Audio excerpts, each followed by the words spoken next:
Hi guys, Steve from the NetSuite team here. This video is going to instruct you how to enter a new inventory item. To enter a new item, if we go to Lists, Accounting, Items, New, and from our new item selection, we're going to create inventory item.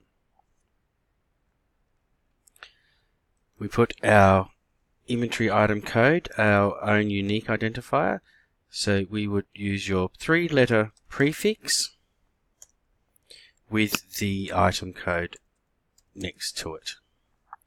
In our display name, we're going to put what we would like to be shown on the invoice. Place our barcode into here. Any additional barcodes. Our tax schedule, so is the item taxable or non-taxable? Our unit type. And we've got the choices of either length, volume, weight, box, each, time, and obviously US length, volume, and weight. For New Zealand, you will use the Australian volume, weight, and length. So let's say it's an actual volume, it's a chemical. Our base unit is litres. Our stock unit is how we count our on-hand stock. Our purchase unit is how we buy the product. And let's say in this case we're going to go 20 litres. And our sale unit is how we dispense it or how we sell it. If we dispense it in the field on the mobile app, we would dispense it by litres. You can also choose either 100 millilitres or 500 millilitres. In this case we're just going to sell it by a litre. Now don't forget, with your stock unit, this is what you count your on-hand stock in. Over on the right, are you going to show it on the mobile app? Are you going to display it in the web store if you have a retail store? In this case, we're going to assume both. Our creation reason, is it a new product? Is it a custom order? Was it a standard item that was not migrated into your initial database? Other or new? This one we're just going to put standard item not migrated. Our franchise is already clicked there. Here's where we put our class, and as I said, we're going to create a chemical. So is it a chemical pool or chemical spa, which is down here as well. Let's just say we're going to say it's salts and minerals. Then we go down to our sales pricing tab. Sales description. This also appears on invoices and cash receipts at point of sale. Obviously with the display name in the top, if you're happy with just the display name, leave the sales description blank. If you're wanting to write a description, maybe a instruction on the item, such as like with chemicals, please dispense in a bucket of water before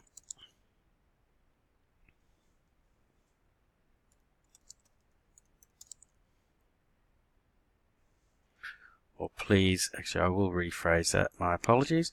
Please mix in a bucket of water before dispensing. So this is a great field here to use that for, to eliminate, even after verbally instructing clients, they will have that on their receipts and invoices as well. In the base price, this is where you put your sell price excluding GST or excluding sales tax. And let's say we have a price, and don't forget this is also the price of how much you sell it for by the litre or by the unit that you're selling it in. So let's say we're selling it for $10 a litre, and if I take away the GST on that, it's going to be 9.0909. Now, with going 4 decimal places, if we leave that 9 as a 9, if you sell multiple quantities, you may end up losing 2, 3, up to 5 cents. So my general rule of thumb is the 4th decimal place, always round up. Now, being that this one is 0909, this will be actually 0910. And if I click away, you can see that the gross price, including the GST, is the full $10, with a few decimal places, and then you'll have a 1. When you're selling multiple quantities, this is the rule of thumb you want to have, where you have minimum 3 zeros and it doesn't matter about the last decimal place. Always round up that 4th decimal place up 1. If it's a 09, make it a 1.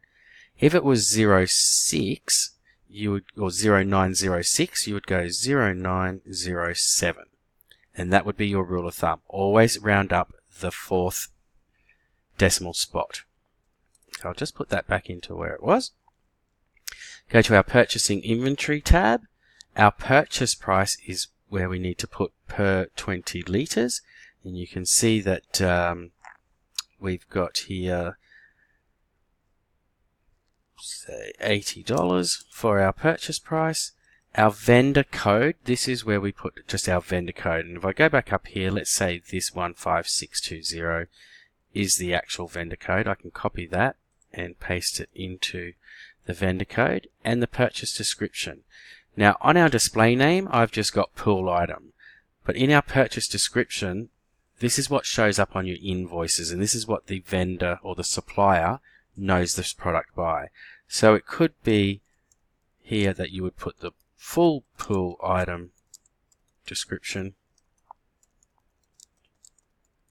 as shown on invoice. And that would go there. Because not all times you want to have the full item description in your display name, especially when you're looking at product identifiers, codes, that if you're not wanting clients to go out and shop around on you. You can just put a basic pool description in your display name to show on their invoices and quotes. But when you're doing a purchase order, the vendor will see this code and this description, so they know what you're ordering. We also go down to our vendor fields here, and let's say this is a focus pool product.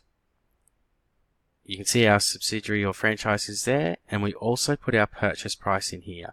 Click into the purchase price field, click on the coin, choose your currency, and also put in your purchase price. Again, remembering what is the purchase price for the unit that you're purchasing. Click add, the price will show. You've got your purchase price there, the vendor code, the description, that is there. If you have a retail store, you need to also apply this item on our point of sale system, our SKIS system. So again, just for reasons I'll show you in a minute, we copy the display name that you have on the description there. We come to our web store. We put our web store display name in there, the pool item, so this shows on our receipts, and also put it in the web store description, pool item. Right down the bottom you have website categories. Click on that, drop that box down, choose the country that is applicable to your retail store and to your subsidiary. In this case I'm doing AU for Australia. Click on the site category column, drop that down and click on home, click add. Once that is all in, click save, and there's your inventory items saved to your database.